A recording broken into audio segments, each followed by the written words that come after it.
बिस्मिल्लाहिर्रहमानिर्रहीम, अस्सलाम वालेकुम। गल्फ पाकिस्तान के साथ मैं हूं आपकी मेज़बान एनी बाजवा और आप देख रहे हैं programme issue of the day. Issue of the day के तमाम देखने वालों को खुशामदीद कहेंगे। तो नाज़रीन, हम बात करने लगे हैं जो कल पाकिस्तान में वज़ीर आज़म ने एक बहुत बड़ा ख़िताब किया और उस ख़िताब में कई चीज़ें ऐसी लगी, ठंडी हवा का झोंका आवाम के लिए, जिसे सुन के खुशी भी हो रही थी क्योंकि उसमें बिजली के हवाले से बात हुई, डीज़ल के और पेट्रोल के हवाले से कमी के बारे में बात हुई। और इसके अलावा हम बात करने वाले हैं सिंध में बिलावल भुट्टो जरदारी जो कि इस्लामाबाद में रवा दवा हैं, उनके क्या मुतालबात हैं और क्या मुज़ाकरात चल रहे हैं, इस पर बात करेंगे। हमारे साथ यहाँ पर मौजूद है सीनियर एनालिस्ट इकबाल शाहिद साहब। अस्सलाम वालेकुम सर, कैसे हैं आप? इकबाल साहब, कल खिताब सुन रहे थे, बड़ा लग रहा था कि बड़े लोग सुकून में आए हुए थे, तो इसके बारे में क्या कहेंगे जिसमें बिजली का, डीजल में कमी के बारे में बताया गया, तो आप क्या कहते हैं? यानी मैं अपने पॉइंट ऑफ व्यू से एक पॉपुलर फैसला कह सकता हूँ कि अवाम यही चाहते थे, लेकिन मेरा पॉइंट ऑफ व्यू से मुख्तलिफ है कि अगर ये बहुत इसको वेलकम करते हैं और ख़ास तौर पर मुस्लिम लीग नून के भी उदासी से शाद का कानवासी ने कहा है कि ये बहुत है, मैं मुबारकबाद पेश करता हूँ, लेकिन आने वाली हुकूमतों को ये काफ़ी मसाइल का सामना करना पड़ेगा। हमें ये लगता तो है कि अच्छा हुआ है, लेकिन मैं ये समझता हूँ कि इस वक्त 70 बिलियन रुपया सब्सिडी देनी पड़ेगी। पूरी दुनिया में तेल की कीमतें बढ़ी हैं, इनमें कोई शक नहीं है। इवन धन के यूए में कीमतें बढ़ी हैं, कनाडा में बढ़ी हैं। लोग कहते हैं उनका मयार, उनका आमदनी ज़्यादा है, लेकिन दूसरी चीज़ें इससे भी कई दफ़ा 100% बढ़ी हैं। ये मेरे पास पूरा डाटा है। ये पॉपुलर और दबाव का नतीजा हो सकता है। इस टाइम पर मैं नहीं समझता, जब यानी यूक्रेन और रूस की जंग के नतीजे में $100 से भी ऊपर जा चुका है एक बैरल, तो पाकिस्तान में ये कह सकते हैं कि जिस तरह हम शार्ट टेम्पर्ड हैं, हमें तो कोई गम नहीं होता कि कल को कितना कर्जा चढ़ेगा, कौन सी नस्ल इसको उतारेगी। तो हम तो ये करते थे कि भाई ये कुछ करे ये है। इसको इस तरह किया जा सकता था अगर इसको मॉडिफाई करते कि डीज़ल पर बेशक 50 रुपये सब्सिडी दे देते, 40 रुपये दे देते, क्योंकि उससे पब्लिक ट्रांसपोर्ट चलती है, उससे ट्रैक्टर चलता है, उससे ट्यूबवेल चलता है, जो ज़राअत के लिए बड़ा अहम है और पब्लिक की सवारी के लिए भी क्या किया जा सकता है। लेकिन चूँकि हमारी जो पाकिस्तानी कौम है, मेरा इनके मतलब एक पॉइंट है वो है कि इन्होंने अपने मुस्तकबिल की तो अल्लाह के फजल से कोई फिक्र है ही नहीं। अपोजिशन भी दिन रात कहती रही कि कम करें। अब आपने 70 बिलियन रुपये से मुराद ये है कि अगर एक बस 2 करोड़ की आती हो, जो कि एक्साइज में जो पब्लिक ट्रांसपोर्ट कहते हैं कि उसको एक्साइज ना लगे, तो 350 बसें आ सकती थी। बल्कि अगर साल पर फैलाया जाए तो 3500 बसें आती हैं। और आपके डिस्ट्रिक्ट 36 हैं, 100 बस कम बेश 90 या 95 दे सकते थे आप। जी। और 4 साल में आपने 280 बिलियन जो डॉलर है वो आपका खसारा होगा। मुझे बताइए, मैंने गाड़ी रखी, इस वक्त पाकिस्तान में गाड़ियों का ये हाल है कि बेशक जो मशहूर ब्रांड हैं, टोयोटा, होंडा, एमजी और जो भी आई है, उनकी ओन पर जो बिक रही हैं और इतनी ज़्यादा कीमत से लोग ले भी रहे और सड़कों पर रवाना भी हैं। इसलिए कार का जो आदमी है उसने कार रखी हुई है तो वो भुगते, उसने रखी है तो फिर चलाए ऐसे ही है। अगर मसलन इसको हम सब्सिडी देते हैं तो जो गाँव का आदमी या गरीब आदमी जिसके पास कख भी नहीं है भरेगा तो वो, क्योंकि जब खसारा होगा तो टैक्स लगेंगे, तो टैक्स से वो भी मुतासर होगा। कर्जा अगर कौम पर चढ़ेगा तो वो भी मुतासर होगा। बिल्कुल ऐसे ही है। जिस आदमी के पास कोई कार नहीं है वो उस कार वाले के लिए टैक्स दे रहा है इस मुल्क में। तो मसला तो ये है कि ये कह सकते हैं, अब आप देख रहे हैं कि एक दूसरा तबका है, वो पाकिस्तान का हमारा तबका है जर्नलिस्ट, जो कभी ज़िंदगी में खुश होते ही नहीं है। उनकी तो बाकायदा पेड हैं जिनके यानी उन्होंने बड़े पैसे कमा लिए हैं, पिछले दौरों में कमाए उन्होंने पैसे। अच्छा, अब भी वो कहीं ना कहीं से उनको आसरा हो रहा है। कल ख्याल ये था, जो कंपैरिजन आया था नपरा की तरफ से, कि 10 रुपये फी लीटर बढ़ जाएगा। उस लिहाज से 10 रुपये और कम हो गया, 20 रुपये हो गया। यानी ये आप देखें कि अब उसमें उनको पता नहीं चल रहा कि किया क्या जाए। अब उन्होंने कोई चीज़ ढूंढी है कि जी पहले महंगा करके सस्ता कर दिया गया। वो भाई तुम खुदा के बंदो, ये तो देखो कि तुमने तो कोई गाड़ी गुड़िया कभी रखी होगी तो पूरे मुल्क का पट्ठा बैठ जाना इसमें IMF की शराइत जो हैं वो सख्त है और ये मान रही है मुस्लिम लीग नून भी, और वो अंदर से खुश है। और यानी आप देखेंगे इसमें क्रेडिट लेने की कौन कौन कोशिश कर रहा है। शायद साहब अगर बात करते हैं शाहिद खान अब्बासी साहब की, उन्होंने तो बड़ी जल्दी वज़ीर आज़म को मुबारकबाद दी है कल और बड़े जोशो खरोश में थे सारे, तो क्या कहेंगे इसके बारे में आप? ज़ाहिर है कि हकीकत तो यही है, वो समझते हैं कि पैसा कहाँ से लाएंगे। अब ये कुछ लोगों ने ये कहा जी इतने ट्रिलियन रुपया कहाँ से आएंगे, कागज ज़मीन से तेल निकला है, सोना निकला है। इससे भी आगे हमारे एक कौमी लीडर हैं बिलावल भुट्टो जरदारी साहब, जो सिंध से चले हुए हैं, उन्होंने कहा ये देखा कि मैंने जब चला ही हूँ तो 10 रुपये कम हो गए। इसका मतलब है कि डिस्ट्रिक्ट वाइज चलते हैं, डिवीजन वाइज, सूबा वाइज, लाहौर कराची यानी इस्लामाबाद पहुँचते पहुँचते फिर पेट्रोल का फिर 10-15 रुपये लीटर आपको मिल जाएगा। तो बाकी फिर नसीब में है इस मुल्क के। असल बात यह है कि असल लीडर वो होते हैं, असल एनालाइज वो करते हैं, असल कौमी रहनुमा वो होते हैं जो बाकायदा तौर पर कुछ ऐसी बीमारी में अगर मुल्क मुब्तला हो जाए जहाँ कर्जे चढ़े हुए हों तो फिर कड़वी गोली जो निकलनी पड़ती है। जिंदा कौमें जो है वो इलाज बार वक्त करती हैं, और अगर वक्त देर हो जाए तो फिर उसका इलाज नहीं होता, वो फिर आपके सामने ज़्यादा नुकसान देता है। अच्छा, बिलावल भुट्टो जरदारी साहब करने क्या मुतालबात क्या हैं उनके मुतालबा बड़े अजीबोगरीब। सबसे पहले तो उन्होंने जब ये इस वक्त मीटिंगें हो रही थी, कभी मियां शहबाज शरीफ साहब के साथ हो रही थी, चौधरी साहबान के साथ हो रही थी, और लाहौर में फजल रहमान के साथ हो रही थी, जी, वो कहते थे कि भाई ये हम अदम एतमाद लाएंगे। बिल्कुल।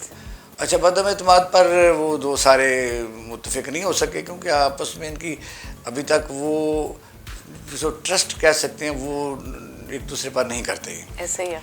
तो कभी मुस्लिम लीग नून ने कहा कि नहीं भी जो पंजाब में वज़ीर आला ये तुम्हारा लाइफ इंश्योरेंस है हमारी, ये रहेगा तो हमें फ़ायदा है, हमें वज़ीर आला बन के क्या करना है। फिर परवेज़ ने कहा कि तुम बन जाओ, वो बन के क्या ले लेगा, अगर बन जाएगा तो स्पीकर को और आ जाएगा, वो पर 2 मिनिस्टर बैठे हुए। फिर उन्होंने कहा जी हम जो है ना इस्तीफ़े दे देते हैं। जी, अदम एतमाद के बाद इस्तीफ़े दे देते हैं। इस्तीफ़े भी किसी ने नहीं दिए। अब मुझे बताइए, फिर फजल रहमान का लॉन्ग मार्च आ गया, कुछ नहीं हुआ। ये बंदा इमरान खान ने जब 126 दिन किया था उस वक्त हुकूमत नहीं टूटी थी, लॉन्ग मार्च से हुकूमत नहीं टूटी। हमने बेनज़ीर का भी जो साहब के ज़माने में 1986 में मैंने खुद देखा है, मैं ज़ाहिर किसी जगह अच्छी पोस्ट पर था, वो तो हो ही नहीं सकता इतना लॉन्ग मार्च। कराची से लाहौर तक सिर्फ लोग ही सड़कों पर थे ऐसे। उस वक्त भी हुकूमत नहीं गई थी, हुकूमत लॉन्ग मार्च तो नहीं जाती। अब मुझे बताइए कि लॉन्ग मार्च वो करने चाहते हैं, मुस्लिम लीग नून जो है वो नो कॉन्फिडेंस लाना चाहती है, इस पर कंसेंसस नहीं है।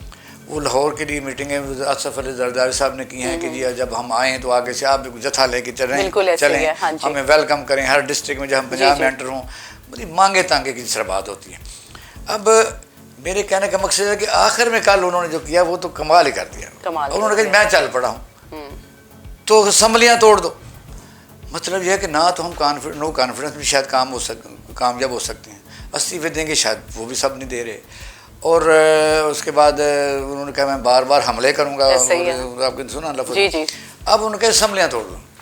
मुझे बताइए कि अरबों रुपया इलेक्शन पर लगते हैं, इस कौम के लगते हैं, फिर जो बंदा मुंतखब होता है वो उसके लिए 5 साल, बस उस MNO की मिसाल ले लेते हैं, इमरान खान साहब की नहीं लेते। उसने अपने लोगों को जो वादे किए हुए हैं कि मैं ये करूँगा, हमको उसे टाइम जो मुकम्मल कर देना चाहिए। और फिर चार्टर ऑफ डेमोक्रेसी जो है वो इमरान खान ने तो नहीं की, चार्टर ऑफ डेमोक्रेसी की है people party of Muslim league नून ने, जिसमें लिखा है कि 5 साल हर हुकूमत पूरी करेगी। अच्छा, वायलेशन तो फिर खुद कर रही हैं। अब यह है कि मैं आ रहा हूँ और आप वहाँ से असम्बलियाँ तोड़ के घर चले जाएँ। असम्बलियाँ तोड़ना जो है अगर गैर कानूनी तोड़ी जाएँ, कानूनी तरीके से तो ज़ाहिर वज़ीर जब घबरा जाएगा तो वो कर ही लेगा। इसका मुतालबा करना भी जो है वो कानूनी गिरफ्त है। मसलन एक सियासी निज़ाम को अगर फ़ौज लपेटे तो आपने देखा कि सेक्शन 16 लगता है। सही है, बिल्कुल। तो अगर फिर अच्छा ये लोग खुद ही कहते हैं कि जी हट जो आगे पीछे, तो फिर क्या आप इस पर तबसरा कर सकते हैं। लोग देख रहे हैं, लोग बाकायदा होस्टेज हैं, लोगों के अपने मसाइल हैं, महंगाई है, बैड गवर्नेंस है, लेकिन वो लोग देख रहे हैं कि ये हमारे रहनुमा किस तरफ हमें लेके जा रहे हैं। तो जिस तरह आपने सारा ब्रीफ किया, शायद सब कई चीज़ें जो थी हमारे जितने भी देखने वाले उन्हें पता ही नहीं थी, वो तो बड़ा खुशी का इजहार कर रहे थे। तो दूसरी जानिब जैसे आपसे सुना तो यकीनन सबकी आंखें दोबारा से खुल गई होंगी कि इतना खुश होने की ज़रूरत नहीं है। बिलावल भुट्टो की बात करेंगे कि इस्लामाबाद की तरफ जो रवां दवा है, तो आपको क्या नज़र आता है कि आइंदा क्या नताइज सामने आ सकते हैं इन चीज़ों से? देखें, ये पॉलिटिकल सियासी पार्टियों का हक है कि वो जो हुकूमत है उसके ख़िलाफ़ उनको जगाते रहें उनको, लेकिन इमरान खान की कल की तकरीर देखा, उसने कहा मुझे कोई हाल भी तो बताओ, क्योंकि डिफेक्टिव गवर्नमेंट जो होती है वो पूरी दुनिया में है, यानी अपोजिशन के पास एक डिफेक्टिव कैबिनेट होती है जी जी, वो बाकायदा तौर पर जिसको आप कहते हैं कि जो मसाइल हैं उनका हल भी बताती है कि ये तेल अगर महंगा हो रहा है, महंगाई हो रही है, गंदम महंगी हो रही है, सब्सिडी देनी है, बिजली महंगी है, तो आप लोगों को अकल नहीं है, ये हम आपको बताते हैं और असम्बली में पेश करते हैं। हम सिर्फ ये करते हैं कि भी कुछ भी कर लें, यानी मेरा ख्याल है कि पूरी दुनिया का आप मीडिया देखें, CNN देखें, अल जज़ीरा देखें, BBC देखें, आपको इंटरनेशनल अफेयर नज़र आएंगे। लोग अपने अपने मुल्कों को बचाने की कोशिश कर रहे हैं, अपने मुल्कों को तरक्की देने की कोशिश कर रहे हैं। यहाँ अगर मैं आपको पसंद नहीं हूँ तो मेरी कोई बात भी आपको पसंद नहीं है, ऐसे ही है। तो मसलन मैं अगर कोई भी अच्छा काम कर रहा हूँ तो आपने एक तहिया किया कि मैंने कहना है गलत है, और पाकिस्तान का आप सोशल मीडिया देख लें, वो जो लाइन लेके बैठा हुआ है वो माओ बहनों की गालियाँ दे रहा है। वज़ीर-ए-आज़म ने कल खुद एक ऐसी बात की है, आप देखें हैरान कर, उसने कहा जी मुझे 3 साल में इंसाफ नहीं मिला और ये पाकिस्तान की अदालतों को सोचना चाहिए कि आम बंदे को इंसाफ यहाँ कैसे मिलेगा।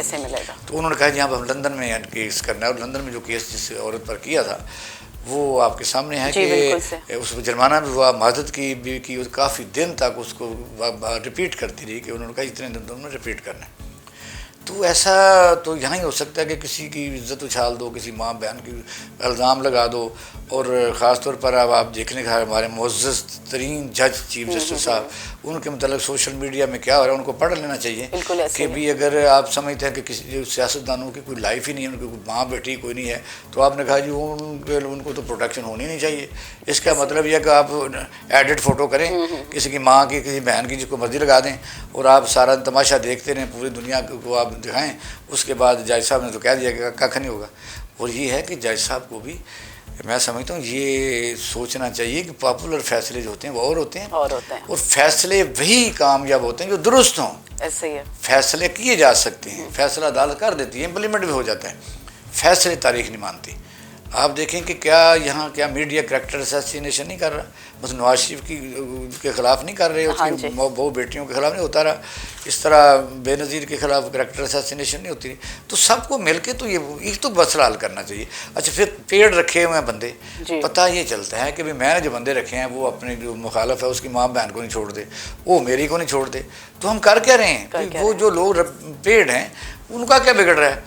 तमाशा तो आपने बनाया हुआ है। इसलिए मैं समझता हूँ कि इस पर ज़रूर तमाम सियासी पार्टियों को सोचना चाहिए। पाकिस्तान बड़ा ही खूबसूरत मुल्क है, अगर ये ना होता, खुदा न खास्ता, तो ये बाकायदा तौर पर 2.5 मन की बोरी आटे की उठा के हिंदुओं की मिलों पर काम कर रहे होते, और यहीं है सारी मौजें।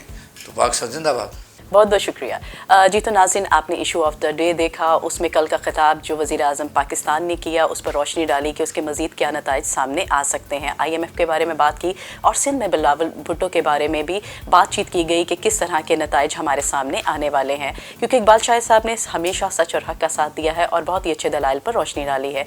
तो यहाँ पर लेने लगे हैं आपसे इजाज़त, रखिएगा अपना ढेर सारा ख्याल। अल्लाह ने के बाद।